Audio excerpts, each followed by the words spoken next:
Let's talk about X, baby. Let's talk about she and he. Let's talk about all the good and bad things on fertility. Let's talk about X.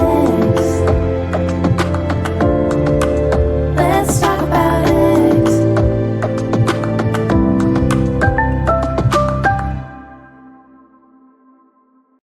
Hello and welcome to the How Would You Like Your Ex podcast.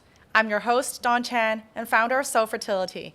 In each of our episodes, we invite women to come speak about the fertility experience and also medical professionals who can support your fertility journey. Today, we have a special guest from Singapore, Dr. Shu Qi. Hello, hi. Thank you for having me on the podcast today, Dawn. Dr. Tan is an obstetrician and gynaecologist who is working at the O&G Specialist Clinic at Singapore. Today, we're going to talk about quite an interesting topic because most of the time when we think about fertility treatments, a lot of Hong Kong people would think about going to Taiwan, potentially going to Thailand, but actually Singapore could be an interesting market to consider as well. Dr. Tan, could you maybe start with sharing with us a little bit more about your background and why you've gone into the reproductive medicine space? Okay, so hello everybody, I'm Shu Qi from Singapore. So I studied in London and I came back quite early in my training because I wanted to be back in Singapore. This is where I'm from. And since then, I've been working at KK Women and Children's Hospital, where it's one of the busiest hospitals in Singapore. They actually won the Guinness World Book of Records in 1963 for having the most number of births in the world. So naturally, they are have the largest number of cases in terms of deliveries and IVF cases in Singapore. So I started my training both at KK and Singapore General Hospital. And upon completing my specialist training, I was given the opportunity to train in reproductive medicine, where IVF is one of the arms, which allows us to help couples. Now, this is quite important in the current climate because a lot of us now have started to notice a change in gender roles in women. So in the past, a lot of women would stay at home, but in recent years, we have a lot of women who have started to work and in fact are able to contribute a lot to society. And as a result, a lot of us have actually postponed our fertility or childbearing plans or even think of settling down a little bit later so that we are able to be a bit more stable. This has changed because a lot of us are given the opportunities to study as females, and we are very lucky in this region to be able to have this move in terms of changes in gender equality and gender roles. And now this has then affected the way the climate of the family unit and structure. So a lot of women have then started to seek treatment for fertility at some point of their lives, and I thought that it's a good field to enter. And also more importantly, I can relate to that role being in a field whereby it does possibly require me to postpone my fertility plans. So I think that's a really interesting point that you brought up, Dr. Tan, because not only in Hong Kong we're talking about, oh, we're having a lower birth rate. I'm sure in Singapore that is a conversation as well. And I'm sure in also your practice, you've now seen also the trend, not just being a trend on paper, but also in terms of the patients coming through, the help that they need. It is practically something that is happening in front of your eyes. Yeah, that's right. And for me, it's a relatable field, and so then I started on this journey, and it's been a exciting and interesting journey, and I hope to be able to reach out to you. Yeah, of course. Through this platform. Yeah. And then also, I think one thing I want to note is that you are also an active researcher. You've been doing research since 2011 on the topic around social or elective egg freezing, and I'm sure we're going to talk a little bit more about that later. But first thing first, not everyone is looking for fertility treatments, obviously. Some of them are just trying to conceive. So why don't we just jump on and let us know, share some of your top tips in terms of what are the key information that couples should know when it comes to trying to conceive. Okay. All right, so for couples who are trying to conceive, it's a good thing that you have started to think about starting a family. I think that taking into consideration our current um, climate, a lot of couples actually have dual income families whereby both the husband and wives are working, and sometimes it's a little bit of a balancing our lifestyle and work. And so when I tell you to maintain a healthy lifestyle, a lot of you would think, hey, actually I'm living a healthy lifestyle. Yeah. But there are different areas whereby we need to think about. So simple things that affect us 24/7. These are things that we can be more aware of, whether or not you're trying to conceive as a young individual. So things like food, it's something that we consume every day. A lot of times, I'm sure in Hong Kong as well as in Singapore, a lot of us eat out quite a lot. Yeah. There's a shift from cooking at home to actually dining out because it gives us the convenience and it allows us to be able to cope with our daily Yeah. lifestyle, especially if both are working as a couple. So I would like to encourage couples to look into what they eat, most importantly, to avoid processed food where possible. So when we think about avoiding processed food, some of us would just think, oh, that's fast food, right? I don't actually eat a lot of fast food. But the way I would like you to change your thinking would be to think, what can I do to include more things that are from farm to table? So, for example, um, simple things like bread and noodles are actually still considered processed food. Oh. But a lot of us, when we think about it, we just think, oh, bread is healthy. Um, Noodles are healthy. But wherever possible, if you could do farm to table, that would be better. Especially when a lot of things, like even if you're eating vegetables, some busy couples would consider using frozen organic vegetables as an option to replace fresh vegetables. But in a way, these are still processed and frozen. So, what are the ways in which we can incorporate into our lifestyles from an early part of our journey towards fertility or even as a family unit? How are we going to incorporate that into our lifestyle? I think that's very important. Yep. So, apart from food, you need to think about other things like sleep hygiene, exercise. Um, Now, sleep hygiene is something that's very important. A lot of times nowadays, we are all stuck to our phones because it's so easily accessible. You know, we're just replying a text, we're just replying an email. However, when this happens out of the work context or even on a social context, it does affect your ability to wind down and get to sleep. So try to avoid screen time exposure after a certain hour, perhaps 8 or 9 o'clock, so that you are able to wind down and spend time with your partner at night before you actually go to bed. I think that's very important. Yeah. It also helps you to keep a work-life boundary in a way so that you're able to spend quality time, which is also very important in developing your relationship. Now, then the other bit would be exercise.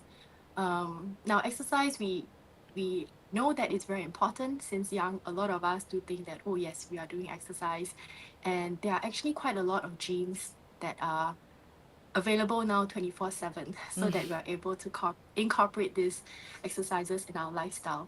But it's also important to get a balance between having too much exercise or too little exercise, because studies have also shown that if, let's say, you were to exercise too much, the fat content in the lady is too low. Sometimes it may also then cause you to have irregular menses, or it does affect your body fat composition, which is important for ovulation, and that's important when it comes to fertility journey. So what should we do when that happens, right? I think I've actually encountered quite a few women now hopping on obviously to the healthy lifestyle, but and starting to lose weight and starting to get healthier, right?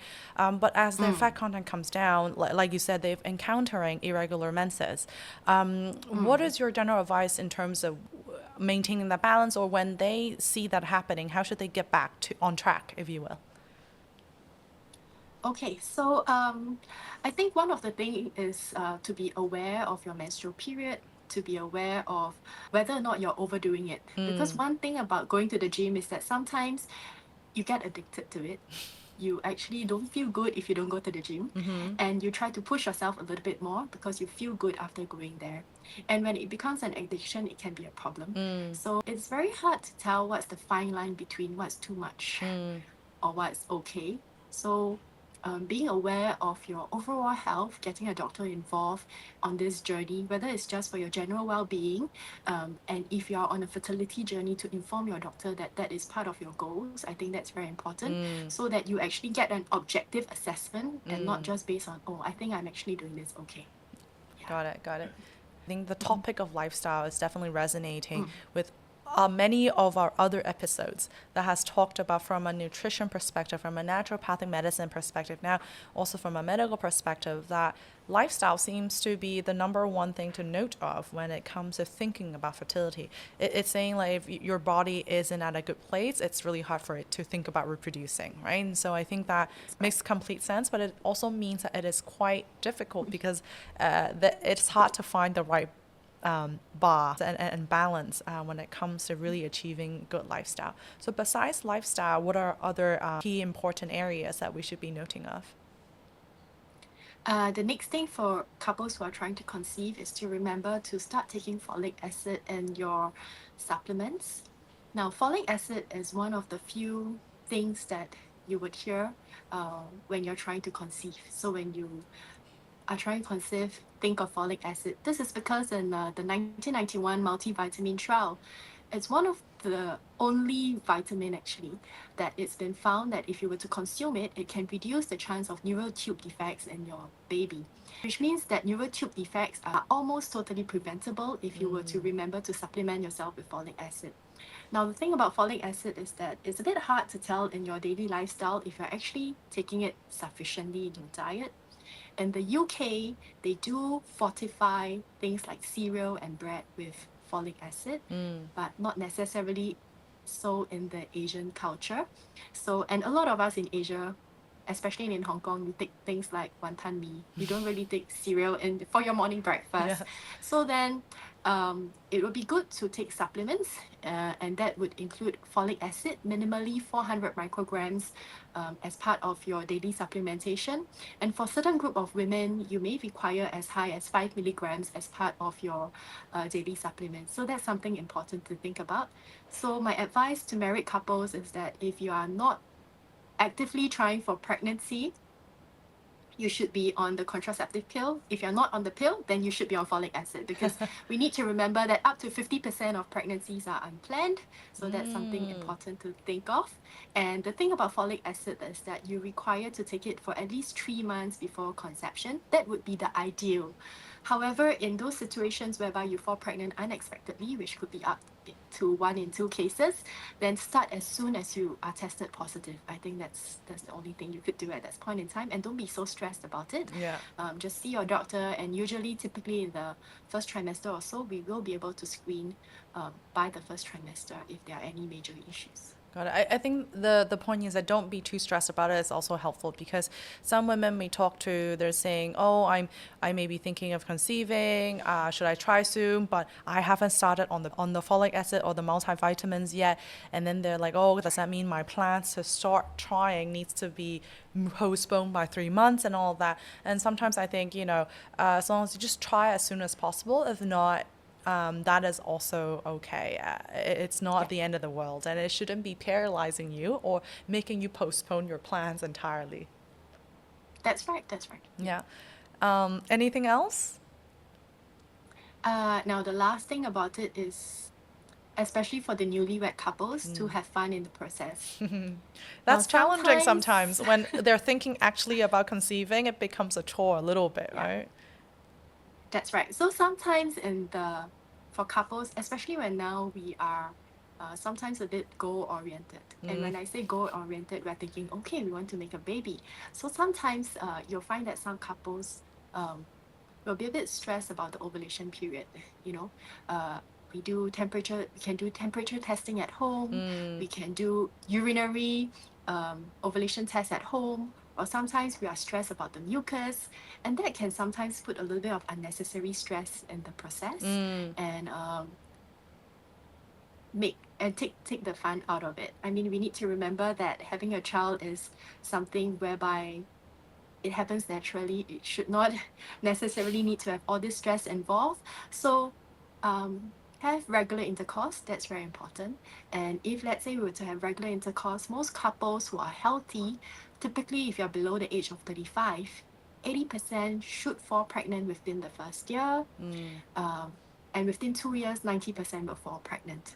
But say if you are too caught up with the ovulation and to only do it when it's the time, then sometimes it brings on a little bit of stress for both the female and the male, and it makes it, you know, a little bit hard. I've got questions before from our podcast audience that what is the right time to actually do intercourse if I want to maximize my chances of conceiving, right? And so some people get pretty hung up on the ovulation window, and should we have intercourse right before or during, and is it useless right after, right? Okay, I understand that we need to be a little bit more chill about this, but in terms of a medical science perspective, can you clear up also what is the right timing? Ideally, what is the right timing for intercourse when it comes to the ovulation period? Okay, so typically I would encourage my couples to have regular intercourse, and when I say regular intercourse, that would be about 2 to 3 times a week. But I do understand that for couples who are both working, especially, it can be a little bit hard. And now air travel the world is getting smaller. A lot of us do travel for work and things like that. So that's why knowing our ovulation period is important. But I would also like to remind couples that usually it's not one shot, one kill. We don't just try on that one particular day whereby we are meant to ovulate. You need to remember that if you were to, on a regular basis, the sperm survives for 48 to 72 hours. So if you only have intercourse once a month to catch that ovulation period, sometimes that load of sperm that comes out, a lot of it actually are not active, and you might not actually get to that goal, which is the main reason why we actually do tell you to have regular intercourse, so that the sperm is maintained Fresh. to be healthy, they are fresh, they are mobile, they can do the job that you need them to do. Amazing. Okay. I think your point about it's not one shot, one kill is actually very interesting. It's not, like you said, it's not just goal oriented where during the ovulation period it matters, but actually that the whole sexual health and intimacy between the couple is also relevant here. What are other myths that you would bust? I think one shot, one kill was one of them. What are other myths that you would think that, may not be so true? So the other thing that I would like to highlight to couples is that it's important to get medical help early. So sometimes some couples feel that pregnancy will come with time, especially if I have regular menses. Some couples feel that there is nothing wrong with them, so there's no need to seek medical help. However, like I mentioned, in a healthy couple, typically 80% will fall pregnant within a year and 90% within 2 years. Sometimes it's easy for us to pull off pregnancy plans for various reasons. But if you're having regular intercourse and things are not happening, even though you have regular menses, it's still important to consider that there are many other factors that can affect your ability to fall pregnant as a couple. So we do have female factors, but we also do have male factors, and there are factors which we cannot control. For example, a blocked tube, which we will not know if we do not do the testing. So there's no harm seeking help so that we are able to do the basic tests, and if everything is okay, then it kind of it's a good thing, because it's good that you don't find anything wrong, although I can understand that that can be a bit frustrating. But if you find an issue between the two of you, then it's important to talk it out and work it out and see what's the best solution for you as you start a family. And I like how you start mentioning a bit fertility is not just about the women's health, but also the male factor is involved as well. What is the statistics, I think, in Singapore in terms of when it comes to infertility or fertility challenges, what's the male factor contribution usually you see? About 25 to 30% is actually due to male factors. And a lot of times when couples do seek fertility help, sometimes it's only the lady that comes. We do sometimes forget about the males. So it's important to realize that you need to tackle fertility issues as a couple, because we are not looking for issues with either one of the party. You know, we are not trying to pinpoint the problem so that we can do blame, but what we are trying to do is actually to solve the issue by working together as a couple. And it's very important to support each other through this journey. There could be various reasons why a particular couple may not fall pregnant, and this is quite individualized. Sometimes there could be various reasons. It may not just be one party, but both. Sometimes it could also be intimacy issues. But throughout the entire journey, it's not going to be easy for the two of you. Yeah. So it's important to seek help together. It's important to support each other.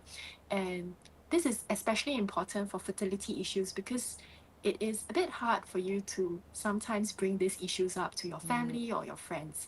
It's different from like work issues, or like sometimes, you know, problems with friends, or whatever issues you're facing, whereby you may find it easy to speak to somebody, but for fertility, sometimes you have each just find other. it hard to broach the topic. Yes, so being there as a pillar of support for each other is extremely important. And going to the consult is one of the things that at least I feel that the male partner could do, so that you could face it together. Amazing. Yeah. Being there just to listen is also very important, because you will know that for women, we just need to talk it through. And so just being there is very important. Yeah, so being there also means, in a way, signaling emotional support, right? Like it signals that, you know, we're not here to blame whose problem it is. We're in this together. I think that is so important. Part of our work at Soul Fertility is we engage both men and women nowadays. So we have free discovery calls that not only women call in. Actually, I quite appreciate now some husbands would actually call and say, hey, we've been trying to conceive for a year, but it hasn't been very successful. What are some suggestions what we could do? And usually I'll say the first thing is, hey, have you done a fertility evaluation? Right?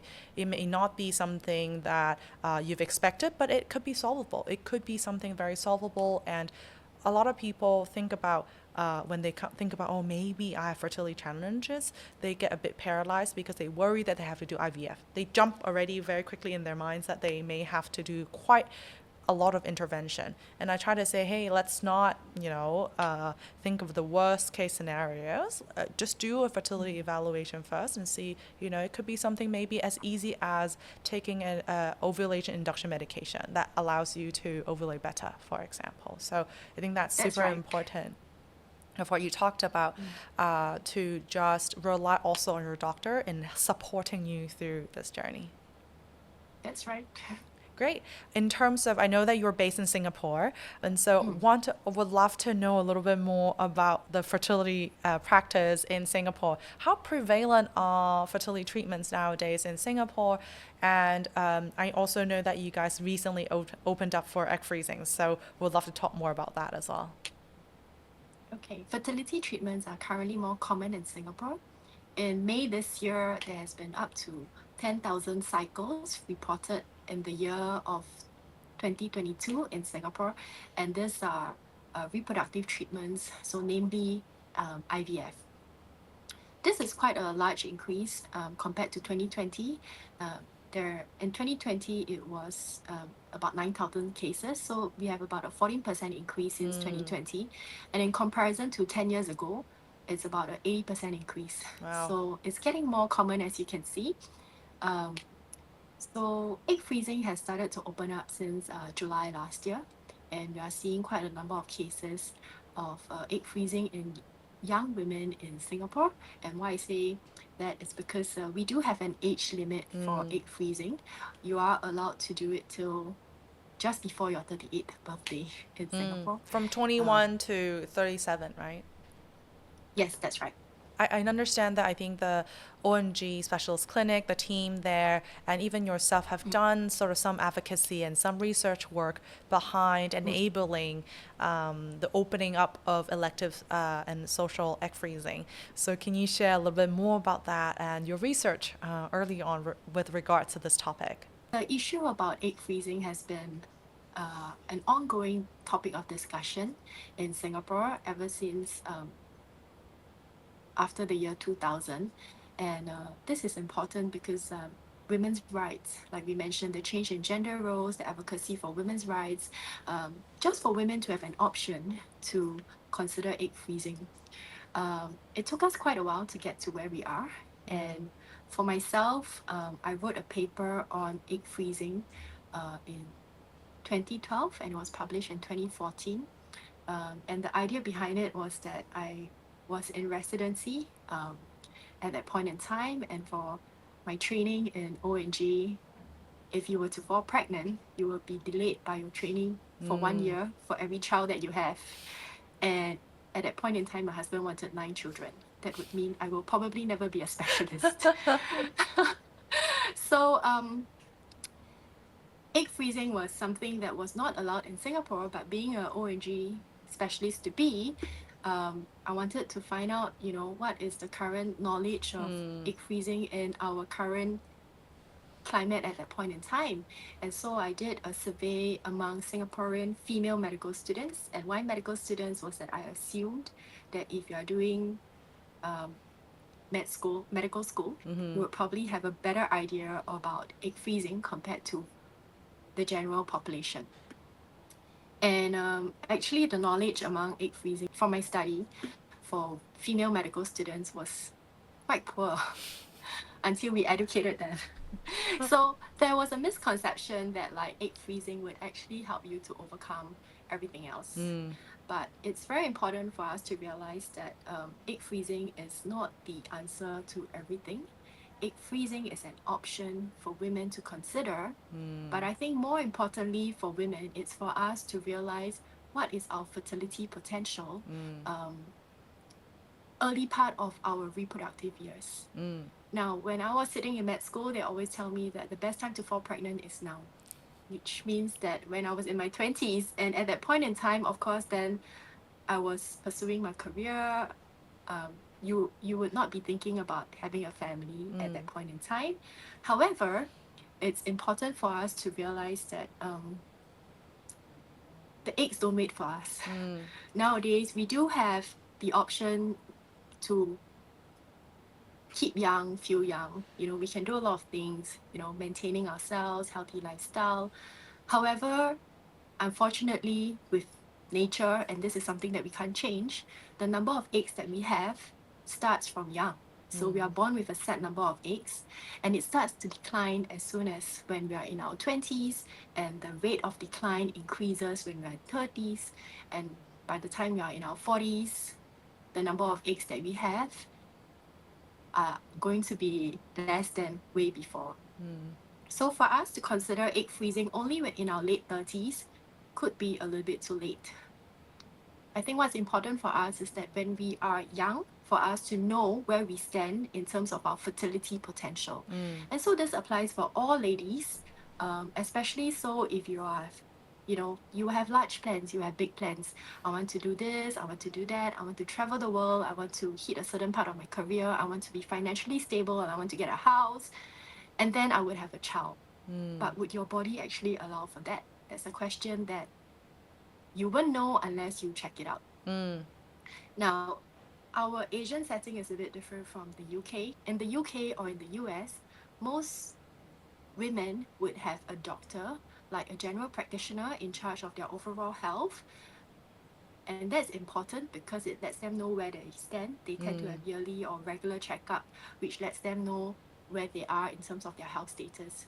In Asia, at least for the Singapore setting, we do not have a regular doctor that will let you know. And a lot of times, because we have to pay out of our own pocket for medical assessments, some women do not actually have a checkup for a long time, or they might not even have seen a doctor for their general health, let alone fertility potential.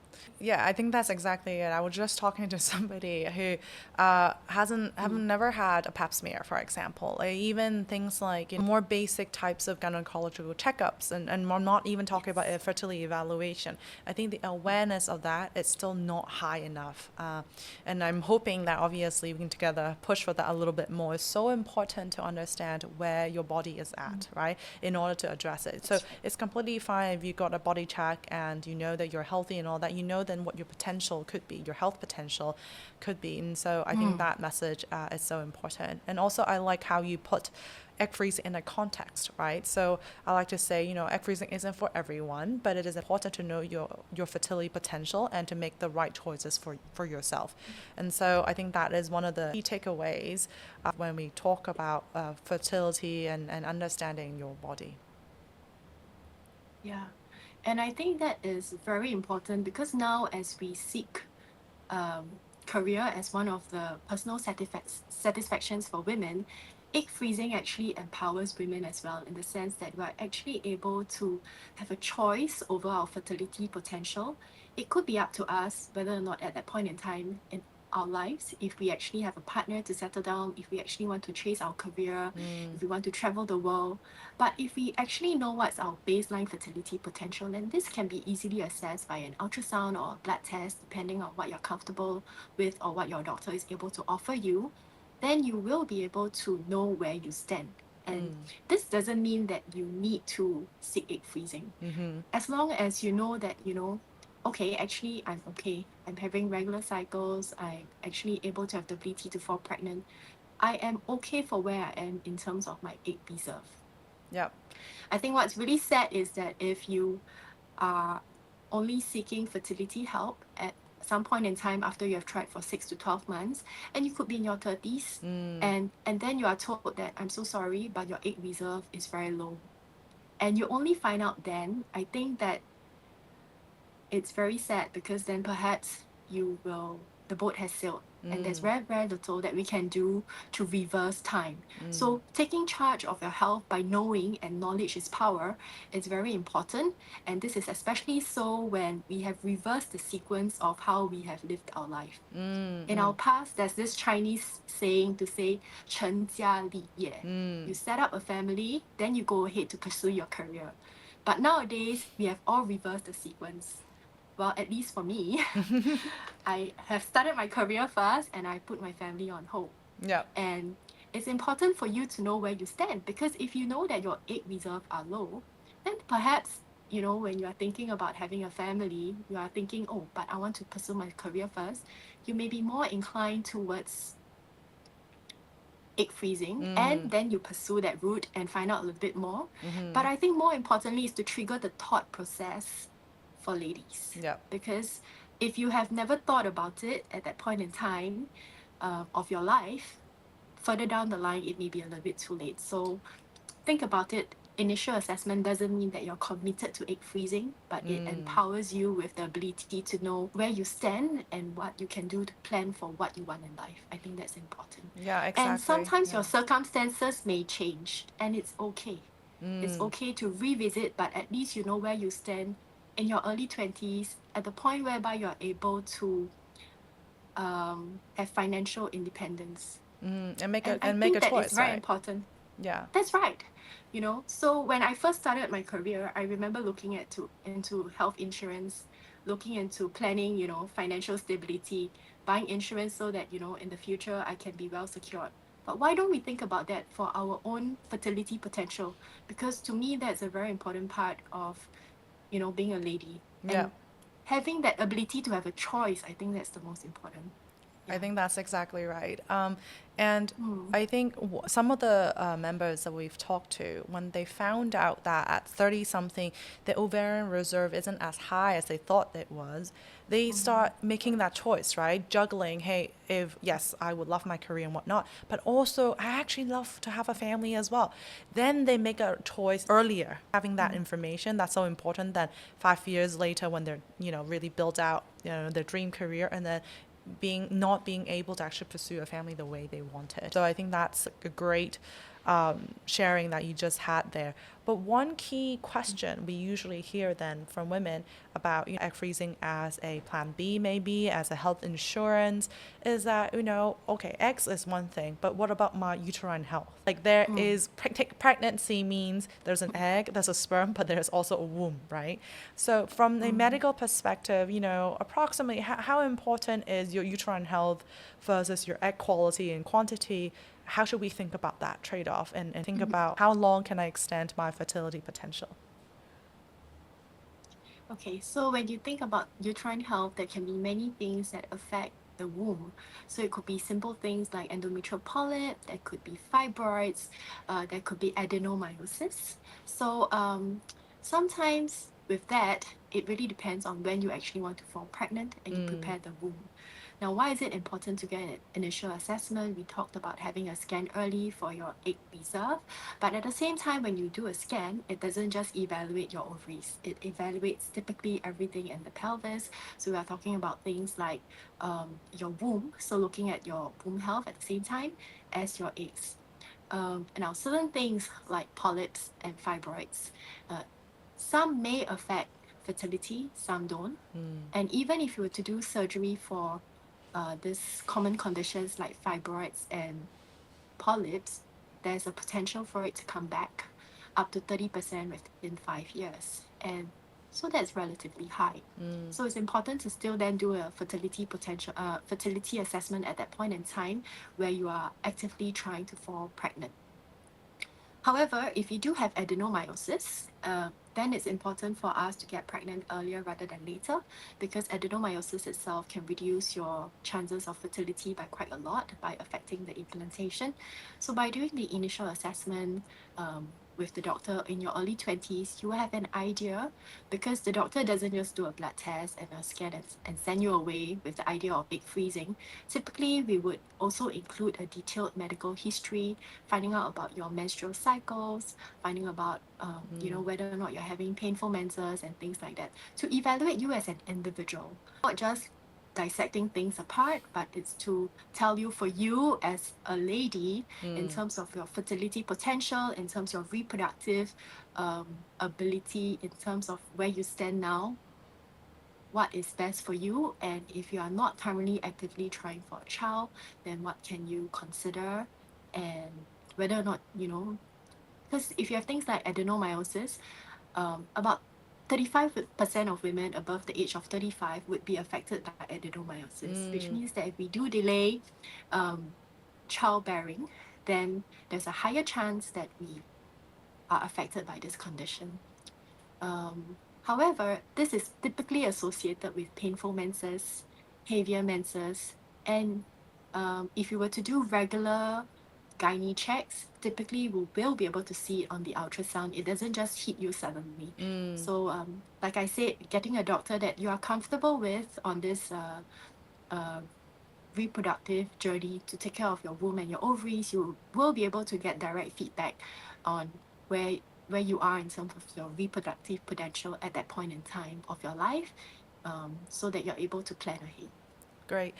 together with your partner. Yeah, together with your partner. So it's a lot about information and then your choice in terms of what to do with that information. Now, let's talk That's a right. little bit more about Singapore. So you mentioned a little bit, from last year, almost July 2023, in Singapore now it's legal to do egg freezing. What are other Right. legal or regulatory items that we should be aware of when it comes to coming to Singapore looking for fertility treatments? Okay, so the first thing is that there's an age limit legally. You must be at least 21 years of age, and you can do it till just before your 38th birthday. So this is important for us to know, because sometimes if you have crossed your birthday, your 38th birthday, then you need to write in for appeal to the ministry, But that's which for may egg delay freezing, right? everything. That's for egg freezing. So Yeah, it that's doesn't for egg apply freezing. to IVF, doesn't apply to No, other types of fertility treatments. it doesn't. But the other thing is that for both, for IVF, you require the couple to be legally married before you can commence on treatment. So this is important, because for egg freezing, you can freeze your eggs, but thereafter, if you're not legally married, you cannot use your eggs. The eggs can be transported out of Singapore if you decide that you are not going to plan a family here. But that one we will arrange. You will have to arrange your medical career, a reliable one, so that you are able to seek fertility treatment elsewhere. And there is no time limit on the period where you can freeze your eggs, which means that you can freeze it indefinitely, but of course, with your fertility plans in mind. So if you were to freeze your eggs at 21 years old, you can freeze it for as long as you feel that there's a possibility that you are using the eggs. And for ladies who are considering egg freezing early, then it could be as long as 20, 25 years if you're doing it at 21. That's right? great. So That there's compared no to age Hong limit in Kong, Singapore. that's 10 years. Yeah. Amazing. So what are things that you would think the patients or the ladies need to take note of if there's no storage limit? Is there a consensual limit with the clinic that they need to be aware of, and when they sign, forms about storage and all these things? So the only thing is that they need to be contactable, because in terms of the freezing, it's typically a yearly payment. So you'll be contacted by the clinic every year to make a payment. So if you were to change your address, especially when now the world is so small, we become more mobile. If you were to change your payment mode, please inform the clinic and be active and proactive about it. Because if you do not reply to the emails, or you don't change your contact details with the clinic, then sometimes without payment, they would stop the freezing, and then it would be a waste, especially for egg freezing or couples who have not completed their family and still have embryos with the bank. Yeah. Got it. And then besides thinking about some of the legal constraints, which are very realistic, what are some advantages of picking, for example, Singapore as a location to consider fertility treatments for? Okay. Well, Singapore is a nice place for a holiday. Now, jokes aside, I think one thing about Singapore is that we do have quite strict regulations, which can work for or against you. So when you're talking about strict regulations, the Ministry of Health actually do hold it to quite high standards with regular audits, which means that you have confidence in our health infrastructure here. And that's very important when you're talking about freezing your embryos or your eggs or seeking fertility treatment, because with so many things involved already, the last thing you want to think about is the reliability of the system. So that's one thing that I think we are quite strong when it comes to Singapore. Great. And also, I think when it comes to fertility treatments, what I also caution people is it is a medical treatment. So if you fly somewhere, it has to be a place that you feel comfortable moving around in, logistically easy to arrange. There's a comfortable place for you to stay in, and all that. And I'm sure that in terms of the sort of travel and logistical arrangement, Singapore is a great place given the great transportation and all of that, right? If you need an emergency injection, you need a blood test quite quickly, you can always get to your clinic quite comfortably. Yeah, that's right. Yeah. Amazing. So today we've covered a lot of content. And so for those who are thinking about Singapore as a location for your fertility treatment or just getting some medical advice, definitely reach out. And thank you so much for Dr. Tan today for all your sharing. It has been a very fruitful discussion. Thank you for having me, Dawn. Thank you very much. Very happy to be here. So if you like the content, don't forget to subscribe and like our channel. Thank you. Thank you for tuning in today. Subscribe to our channel wherever you are so you will never miss our episodes when they drop. Be sure to share our podcast with your friends so that we can break the taboo on fertility together. Don't forget to follow us on our social media channels to stay up to date on the latest moves of fertility and get tips in navigating your fertility journey.